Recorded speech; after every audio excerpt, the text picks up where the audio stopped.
Agar ijara muntahiya bitimlik bo'yicha ijaraga berilgan mulk texnik nosoz holatga kelsa, ta'mirlash ishlari va shunga doir xarajatlar kimning hisobidan amalga oshiriladi?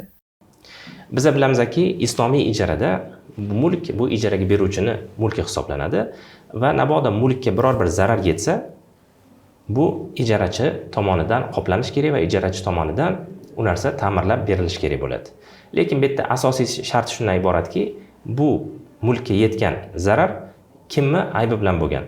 Agar ijaraga oluvchi aybi bilan bo'lgan bo'lsa, bunda ijaraga oluvchi albatta o'zi qoplash kerak bo'ladi. Lekin ijaraga oluvchi o'zi texnik shartlari bo'yicha ishlatgan, lekin bu mulk buzilib qoladigan bo'lsa, unda o'sha ijaraga beruvchi o'zi tuzatib berish kerak bo'ladi. Hali yuqorida aytib o'tganimizdek, bu muddatda, ta'mirlash muddatida ijaraga oluvchi hech qanaqa ijara haqqini to'lamaslikka, demak, haqqi bo'ladi.